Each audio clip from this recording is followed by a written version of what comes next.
Voy a cerrar porque voy a empezar. Oye, pero pastillas. Y esa no, Oye, tengo que no, empezar. ya, no, ya. Ya. Ay, qué falta cosa, no puedo jugar. Está todo grabando.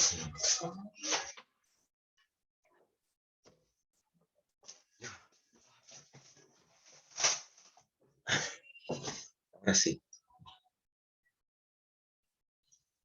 Ay, por fin. Ya. 1, 2, 3, 4. Bien. Ya.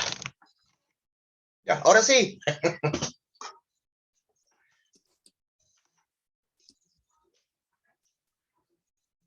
Ya. Ahora sí, por fin.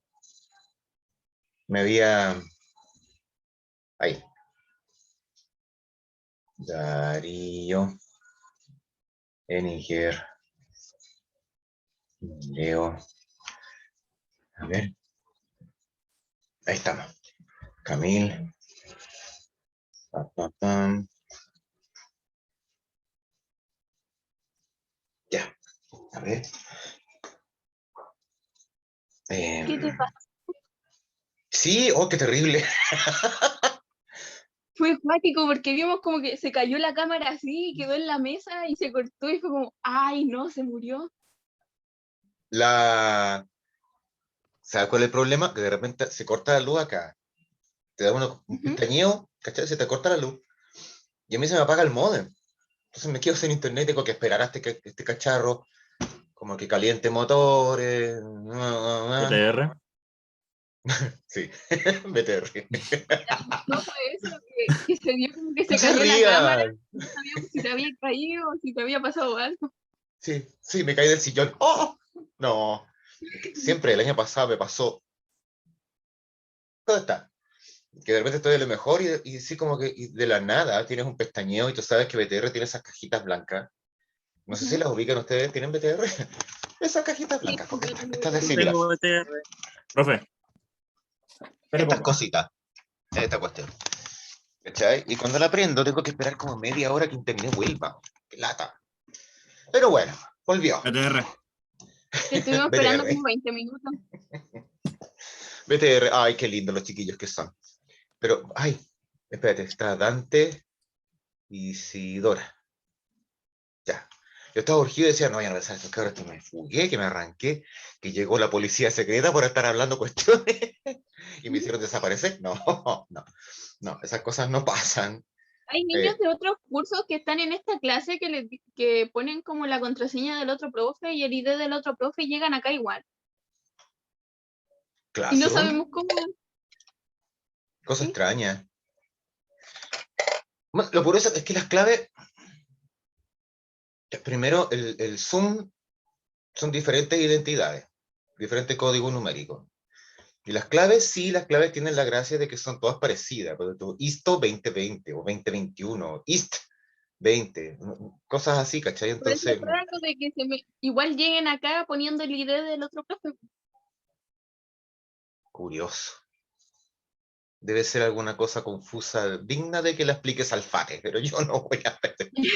Ya, a esta altura de la vida, después de un año entero en pandemia, digo, estoy ni ahí. ¿Ya? Para mí la cosa es que la gente entienda, estoy compartiendo pantalla, espero que estén viéndolo. Bien, sí. Ya, hablando de Fray Montalva, las tiene todas, pero yo creo que es víctima de algo muy típico. Y es que, a ver, suponte, voy a poner un ejemplo súper tonto, pero ya vale. Tengo ganas de comer pastel de choclo.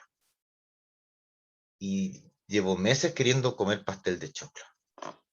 Me van a poner de repente un pastelito de choclo delante, me lo voy a comer entero y voy a decir, ¿y por qué no hay más? De manera que muchas veces puedo satisfacer una necesidad, pero quedo con gusto a poco. Sea porque quiero más, o porque esperé mucho, o lo que sea. Aparte del ejemplo burdo con el pastel de choclo, que me carga todo esto, pero es como lo mismo. Puede que durante décadas haya tenido a muchos campesinos que deseaban ser propietarios de una tierra. Y después les dicen, ya, 10.000 campesinos son propietarios, pero hay otros 5.000 que quedaron mirando. ¿Te fijas? Un montón de trabajadores dice, ahora todos van a tener derecho a esto, excepto estos otros, y esos otros quedan picados mirando, diciendo, ¿y por qué yo no?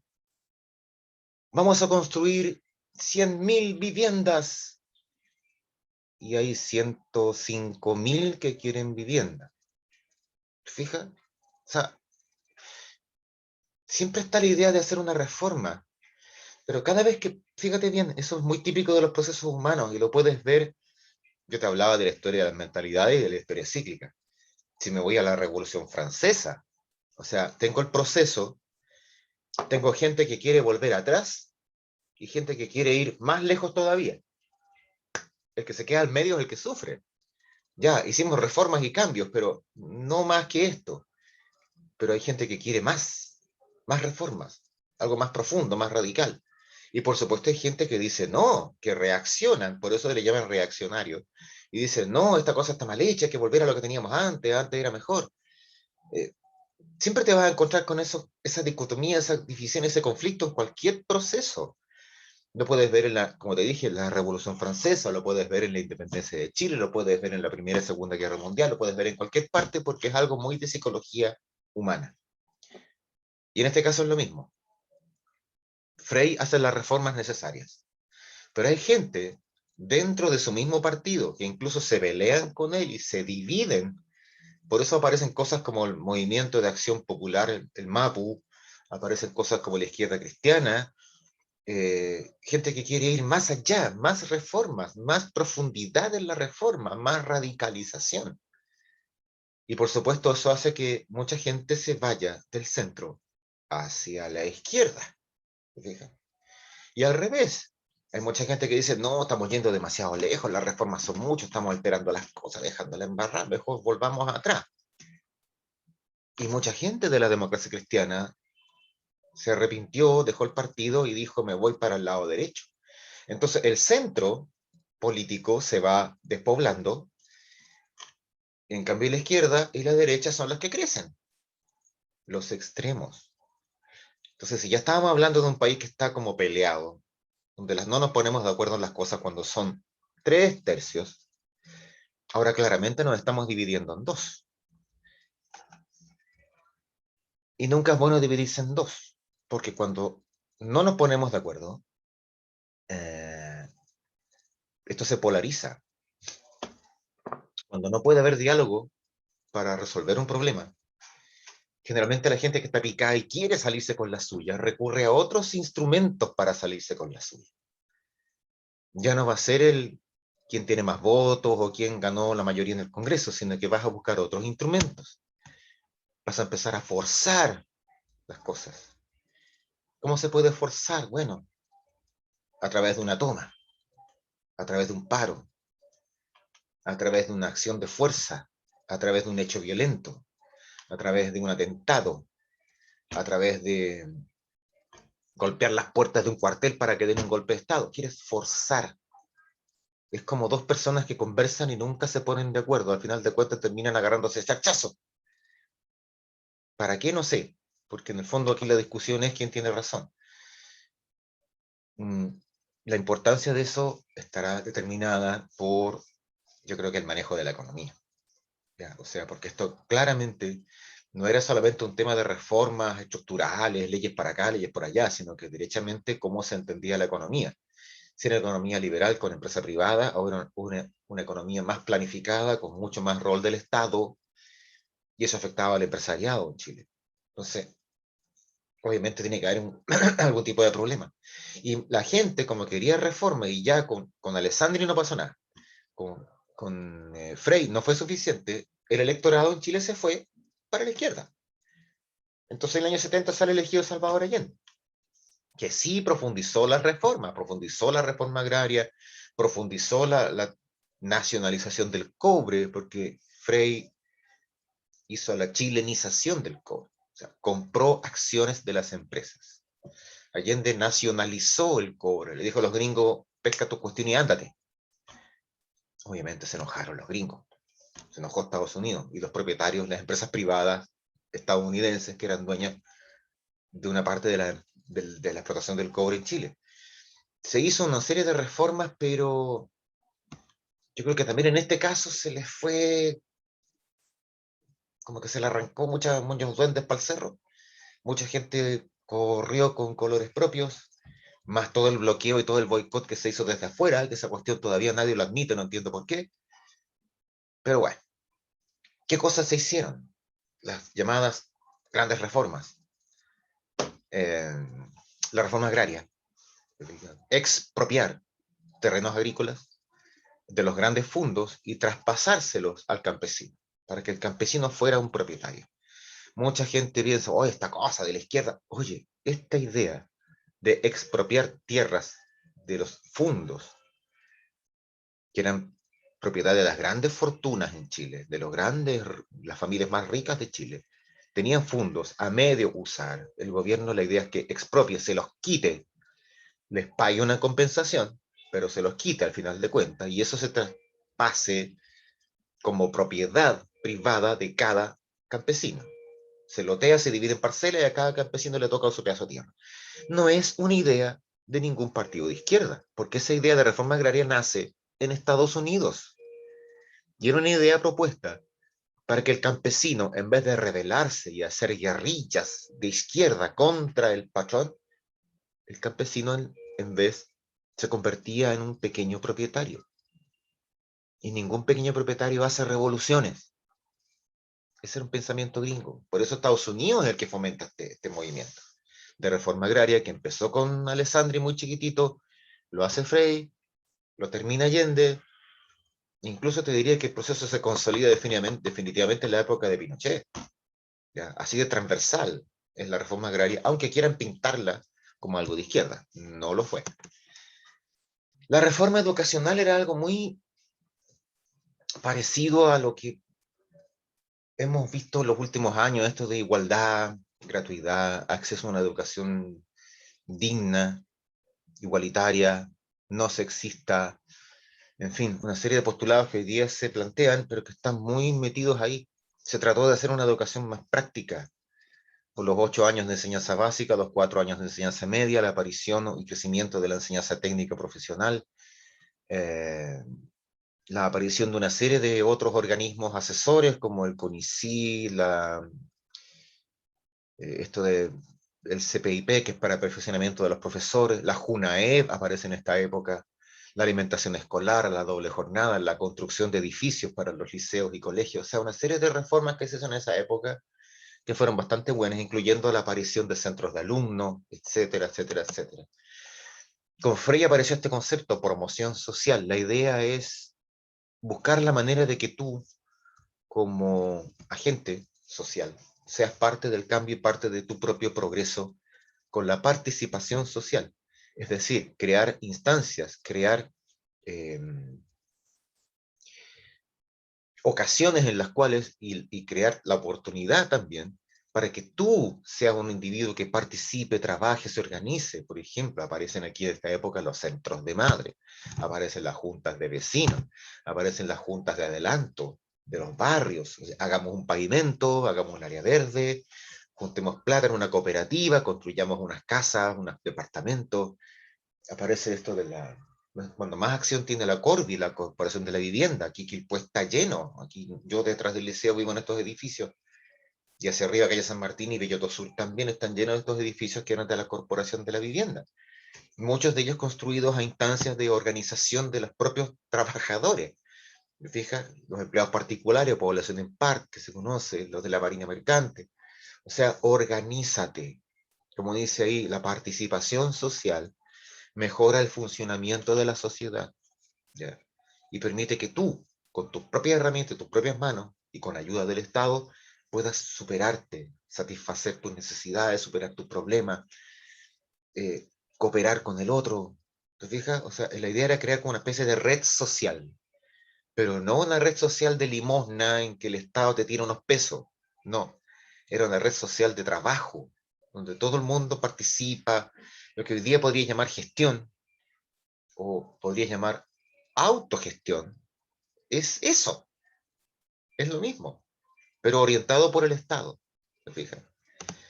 La otra cosa, bueno, ya lo mencioné, el tema del cobre, principal riqueza, casi el único mineral que deja plata en Chile en esa época, que era propiedad de empresa estadounidense, que con Frey se chileniza, se compra la mitad de las empresas, y con Allende después se nacionaliza, es decir, el Estado agarra y echa mano de todo lo que quedaba. Asimismo, bueno, como te decía, todo esto es una manera tan transversal, pero al mismo tiempo tan opuesta de entender las cosas. Nunca se olviden de que estamos en un contexto de Guerra Fría y de que a pesar de que a Allende le podrán decir muchas cosas, no fue tan malo sus decisiones. El problema es que un país como Chile no puede funcionar si hay un ente externo que se opone. Somos un país que vende casi todo su cobre a Estados Unidos, que muchas empresas chilenas son propiedad de otros conglomerados estadounidenses, como los teléfonos, por ejemplo. El transporte y otras más tenían que ver con empresas norteamericanas, estadounidenses más bien. Cuando queremos hacer cosas necesitamos préstamos, y para eso están el Banco Mundial, el Fondo Monetario, donde Estados Unidos tiene derecho de veto, o sea, puede bloquear. Y de hecho, Estados Unidos bloqueó cualquier préstamo que Chile pidiera. Y cuando Chile dijo, ya, le voy a pedir a los rusos dijeron que no, no estamos ni ahí con ustedes. O sea, tú, Chile, dijiste que ibas a hacer un camino democrático para las reformas, y nosotros aquí en la Unión Soviética, al igual que en Cuba, optamos por el camino de la revolución, ¿no? Así que tú estás como fuera de tiesto, no estás ni ahí contigo. No tuvo apoyo de la Unión Soviética, no tuvo apoyo de Cuba, económico estoy hablando, el bloqueo de Estados Unidos, no nos compraron cobre, así que nos quedamos ahí nomás sin poder tener plata. No vendían repuestos, así que las maquinarias mineras se fueron echando a perder una tras otra. Nos bloquearon muchos productos externos que no llegaban a Chile, solamente porque Estados Unidos le tiene bronca a Allende, porque era de izquierda. Y Estados Unidos no quiere gobiernos de izquierda. Ya le basta con Cuba. No quiere otro. Más todos Profe, los errores. Sí, igual como que escuchándolo me he dado cuenta que Chile siempre como que suele dar material para que hagan cosas, pero nunca, al menos no se ha visto la motivación de ellos a hacer sus propias cosas. Y ¿de siento quién que eso oye? igual limita el avance. ¿De quién? Que esa primera parte no te la escuché bien. Que como que exporta material para hacer otras cosas en vez de ellos con el mismo material que tenemos acá hacer cosas. Esa es la clave para entender por qué somos un país subdesarrollado. Es que, ¿sabes qué pasa? Yo podría decirte, mira, con el litio en Chile podríamos fabricar baterías de litio. ¿Por qué vendemos el litio sí en bruto? Pero que se lo vendemos a los chinos. Y los chinos quieren comprar litio, no baterías. Entonces simplemente no te comprarían. ¿Qué es lo que hace Chile? Ya hagamos negocio igual. Porque, a ver, ¿cómo lo digo? A Chile lo que le interesa es ganar plata. No hemos tenido todavía la suficiente madurez como para reflexionar, transformar, motivar y decir, oye, puedo hacer esta otra cosa, puedo de a poco irme transformando, ya no será el litio, puede ser una pila, puede ser después la batería, ¿y qué tal si después empiezo a fabricar el equipo entero? No, nos quedamos pegados en el litio. ¿Por qué? Porque es la plata fácil. Es lo que siempre nos ha pasado como país y como historia de Chile. Nos interesa la plata fácil. Tenemos una forma de entender el capitalismo que es muy pobre. Es una manera muy... voy a ser súper pesado con lo que voy a decir. Es una forma muy latina de entender el capitalismo, muy diferente al país europeo del norte que tiene otra forma de entender el capitalismo. Capitalismo es trabajo. Y esto viene de los españoles, ¿cierto? ¿Se acuerdan esa manía española de entender el capitalismo, que era el mercantilismo, que en el fondo la riqueza es la acumulación de metal precioso? Porque si tengo oro, compro lo que quiero. En cambio, otro europeo tenía otra forma de entenderlo. Te decía, el capitalismo es producir, Por lo tanto, yo fabrico dinero. Fabrico. No como el otro que solamente lo extrae y lo gasta. Aquí en Chile somos de esa onda. Extraemos y gastamos. Sacamos y sacamos trigo, lo vendemos. Sacamos salitre, lo vendemos. Sacamos cobre, lo vendemos. Sacamos litio, lo vendemos. Sacamos fruta, lo vendemos. Sacamos madera, sacamos pescado, lo vendemos. Pero de ahí a que se nos ocurra, como país, porque como individuos ha habido, y como gobiernos ha habido, pero hay un sistema que te dice, no, porque este camino es más fácil. Por el otro, tengo que invertir plata, me voy a demorar en tener ganancia. Ay, no, qué lata. Esto otro es abrir un hoyo, sacar un mineral y meterle un barco y mandarlo afuera. Por lo tanto, es mucho más rápido, más fácil y plata voy a ganar igual. Penca decirlo así. Pero bueno, ¿qué le vamos a hacer?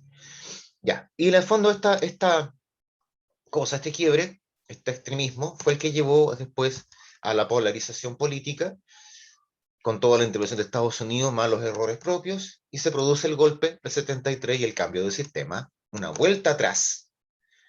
Ya conocemos todo el peso represivo que ocurrió en dictadura, eso podemos ver después capítulo aparte, el tema de derechos humanos, etc. Pero una cosa importante es el afán refundacional, o sea, esta idea de ser el país de nuevo. Y eso incluye la economía. No había mucho pensamiento económico en las Fuerzas Armadas en ese minuto, así que se asesoran de mucha gente interna, pero de la Universidad Católica. La gente de la Universidad de Chile eran todos comunistas, así que echado con ellos. Ahora llegan gente, profesionales de la Universidad Católica, Escuela de Economía, tipos que habían estudiado en la Universidad de Chicago, por eso se le llama Chicago Boys, y traen todas estas ideas de neoliberalismo, que incluyen terminar el modelo que había, empezar una terciarización, o sea, especializarte en los servicios, el área terciaria. La industria pierde, muchas quiebran, se rebajaron impuestos en aduanas, así que mucha cosa importada. Los chilenos felices porque teníamos televisores baratos, pero todo lo que se fabricaba en Chile murió, una cosa por otra. Y se inició una serie de reformas de carácter estructural, y ahí vienen varias de las que hoy día nos podemos quejar. Por ejemplo, está la reforma educacional, donde podemos hablar de los colegios subvencionados, las universidades privadas, el lucro en la educación y todo eso. La reforma previsional, y ahí entramos al tema de las AFP, que también nos podemos quejar hoy día de ese tema, las jubilaciones que se están pagando ahora, etcétera, etcétera. La reforma laboral, y ahí nos podemos quejar de la desprotección, de la falta de derechos, de la prácticamente inexistencia de sindicatos y la poca defensa que existe entre trabajadores. Y la reforma de los servicios de salud, y ahí podemos entrar a quejarnos de las ISAPRE. ¿Ya? De cómo existe este ISAPRE y cómo la salud se transformó en algo más comercial. Pero para poder entender eso, yo tengo que explicar un principio. Voy a apagar esta cosita. Esto ya está subido a su Classroom. Insisto, voy a ver después el tema de subirle más, subir a los correos que me pudieran faltar. Mira, hay un caballero, Chomsky, que te plantea algo fundamental. Entender por qué o de qué forma podemos ver hoy día que se destruye un sistema. El sistema antiguo, que en Chile terminó con el golpe de Estado y se quiso transformar este país en otra cosa. Otros países han vivido lo mismo, pero sin golpe de Estado. Por ejemplo, Estados Unidos. Les pasa lo mismo, que de repente todo es negocio y la salud buena es privada, la educación buena es privada. Y ahí vamos a ver un tema que tiene que ver con la solidaridad. Cómo se nos perdió el concepto de solidaridad. Y con ese concepto usted va a entender muchas cositas que pueden ir pasando. ¿Ya? Es un video cortito, dura como 5 minutitos, así que vamos a alcanzar a poder ver. Y acabo de darme cuenta que se borró. Ya. Te odio, Zoom.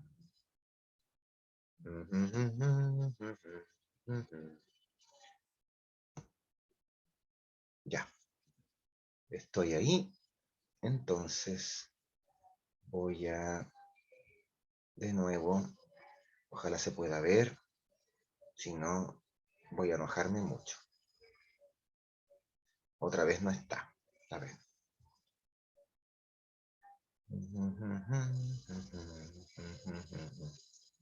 No, no quiere salir. Bueno, pero de todas maneras lo voy a mandar. Te lo voy a explicar un poquito. Chomsky plantea, entre otras cosas, bueno, él tiene varios videos virales, ¿ah? Si lo pueden buscar, Noam Chomsky, lo voy a escribir ahora en el chat. Noam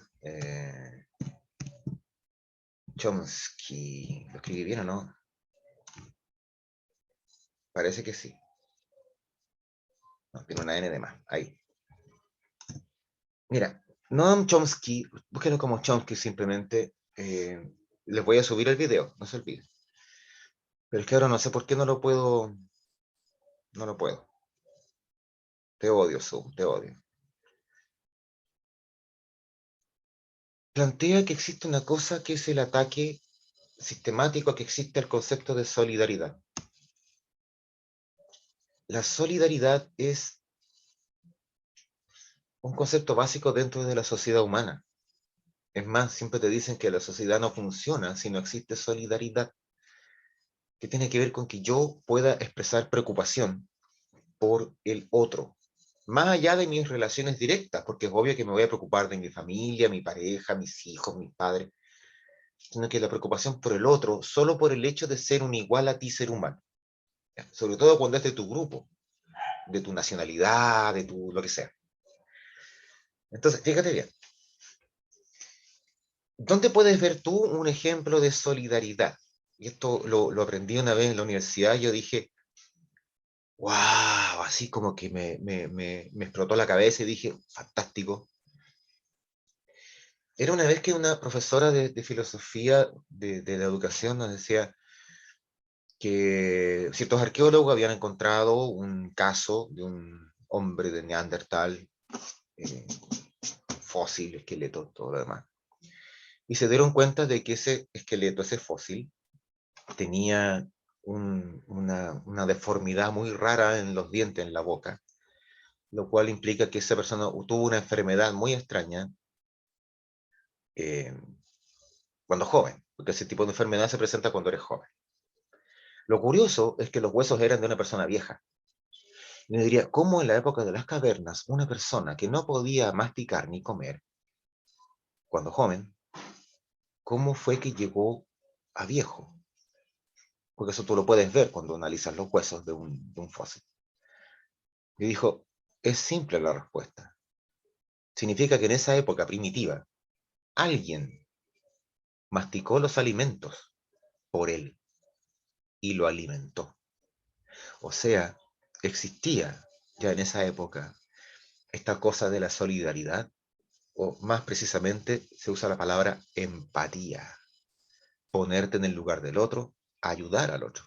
En este caso, esos hombres primitivos de las cavernas, uno por enfermedad no podía comer, alguien más lo alimentó. Eso es empatía, eso es solidaridad, y eso es humano, está en el gene humano. ¿Qué es lo que plantea Chomsky?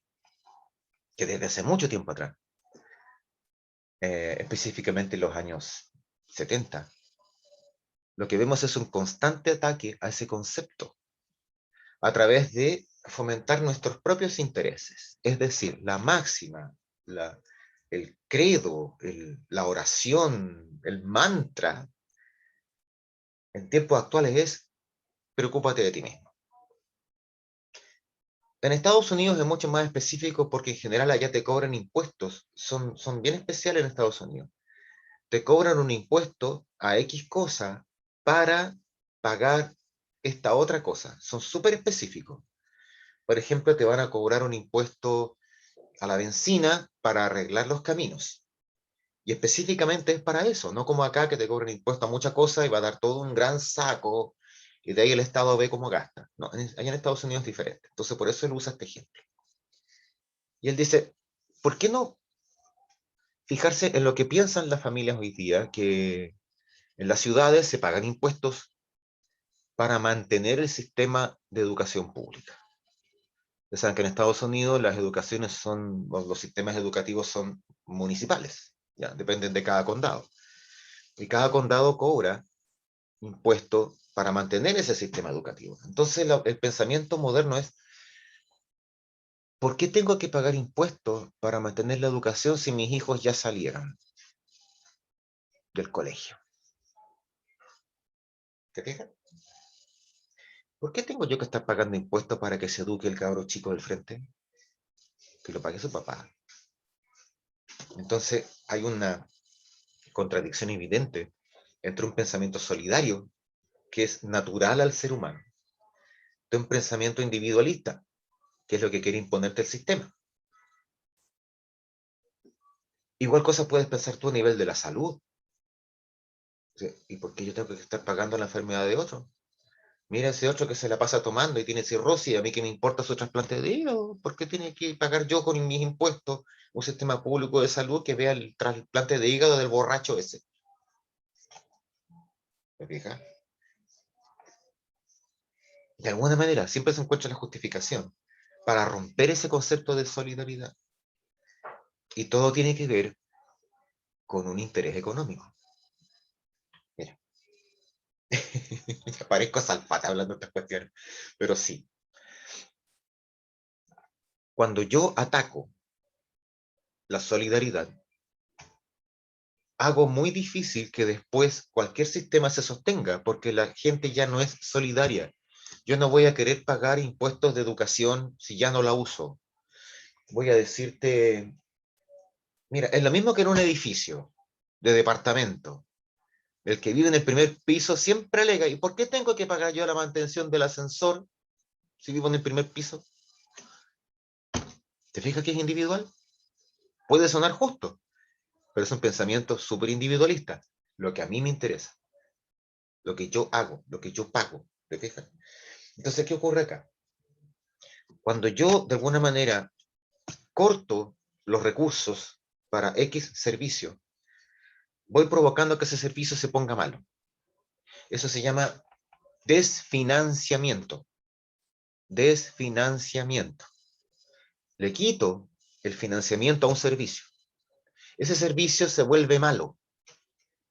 Y por lo tanto, automáticamente, ese servicio deja de ser competencia para otro que sea de carácter privado, o si no, tengo toda la justificación para que ese servicio que digo que es malo, lo privatizo. Empresas de agua potable. La ciudad creció, la empresa de agua potable no creció. Muchos barrios sin agua, muchos barrios con baja presión de agua. No hice mantención en las plantas purificadoras, el agua sale cochina, el agua sale fea, lo que sea. No, la empresa pública está prestando un mal servicio. Esa empresa pública hay que privatizarla. Nadie le puso empeño, nadie puso plata para modernizar, reformar y mejorar la empresa pública. Dejamos que se pusiera fea, fome, mala. Justificamos entonces que después digamos se privatiza. ¿Quién la va a agarrar? Un buen empresario que va a meter plata, la va a modernizar, la va a enchular, la va a ampliar, la va a mejorar, pero va a cobrar. Entonces, una empresa pública que es de servicio público y que nadie quiso mejorar, de repente la privatizamos y se transforma en una empresa privada con interés de lucro que mejora, pero que te cobra. Entonces, tienes todo el gran cambio de que acá en Chile, por ejemplo, en nuestra zona, porque yo estaba hablando de la empresa Esval, que en cierta época, o hasta ciertos años, tu recibo de agua te llegaba cada 2 meses porque era tan barata que no valía la pena cobrarla, sino que te cobraban cada 2 meses el agua. Y de repente el gobierno de Frei Ruiz Tagle se privatiza, se hacen mejoras y todo, pero vale ahora 10 veces más cara el agua. Pero alguien hizo un negocio aquí, porque una empresa no se quiso modernizar. Si lo ves desde el punto de vista de la educación, Alguien dijo educación pública. Démosle la responsabilidad a las municipalidades. Año 1981, la municipalización de la educación. Pucha, el Estado, ¿cómo va a financiar esa cosa? Con la subvención escolar. Ya suponte que te voy a pasar 80 lucas por alumno. No alcanza para nada. Porque con esas mismas 80 lucas por alumno hay que pagar a profesores, pagar inspectores, pagar auxiliares de aseo, pagar servicios de aseo, pagar la luz, el agua, el gas, bla, bla, bla.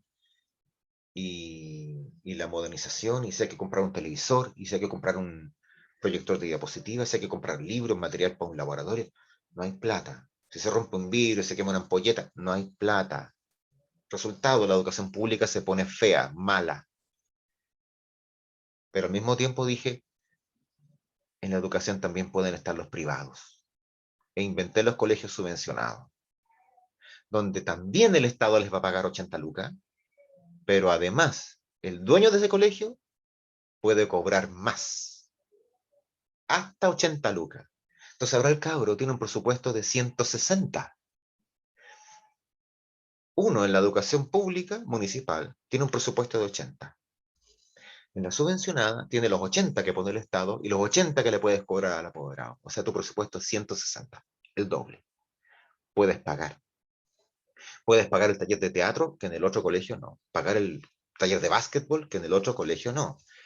Reponer los vidrios quebrados, que en el otro colegio no. Comprar equipos de computación, que en el otro colegio no. Entonces, al final de cuentas, vas creando una diferencia. Y el público, como está tan metido en esto de la ganancia, el progreso y el exitismo y todo lo demás, dirá, no, ese colegio es feo, este otro es bonito. Tú no miras la calidad, sino que como ahora eres un consumidor, tú ves la calidad del producto, lo que se ve por fuera. Estás comprando ahora en educación, tú compras un edificio, compras una cancha de fútbol con pasto, compras la piscina que tiene el colegio, porque lo transformaste en negocio. ¿Y cómo lo hiciste? Como dice Chomsky, destruyes la solidaridad, impides que la gente, haces que la gente deje de pagar impuestos, no le interese pagar impuestos, rebajas los impuestos, rebajas los fondos que tienes para mantener el sistema educacional o de salud o de lo que sea, se desfinancia y por lo tanto se vuelve malo. Y en cuanto se vuelve malo, lo privatizas. Algún privado lo compra, lo mejora, hace negocio, tienes un buen servicio, pero ahora es caro. ¿Cuál es la gracia del sistema? Que los que tienen plata son los que pueden pagar ahora el servicio. Es complicado, es un poquito raro. Les voy a pedir que vean el Chomsky del video. El video que subí tiene 3 partes. ¿Ya? La primera justamente es el de la solidaridad, que les acabo de explicar. Después hay una parte que habla de los sindicatos y otra parte que habla del control de la población y la represión. Lean a Chomsky, véanlo, búsquenlo, el tipo es genial. Foucault y otros pensadores que vamos a ir analizando te van a describir muy bien el mundo que te toca. No a Chomsky. Así que eso. No sé si tienen preguntas, dudas, consultas, inquietudes, cagüines, ¿no? ¿No? Ya, están todos calladitos, qué tierno. Ya, les voy a decir entonces que lo dejamos hasta acá. Próxima semana veremos más de neoliberalismo, más de cómo se fue aplicando en la época acá de dictadura y cómo se mantiene en el tiempo, y también algunos trabajitos de análisis que vamos a hacer de realidad contemporánea. Ya, puedo incluir algunos videos de Chomsky que podamos analizar aquí en el minuto, si es que esta plataforma desgraciada me permite compartir los videos ese día. ¿Ya? Así que bueno, queda menos de un minuto, gusto de verlos, no se me pierdan por ahí, lindas fotos, qué bueno que todos estén con su nombre, así que ya, chaito, chaito, que les vaya Chao, bien, profe. que me cuidan, se me abrigan, que Cuídese hace frío, mucho. Chao, profe. y eso, Chao. pásenlo lindo, que me cuidan. Chao. Igual. Coma bien. Sí, estoy súper Las comiendo. pampitas. Ya, ya, chiquillos, pásenlo bonito, nos vemos de ahí. Chao, chao.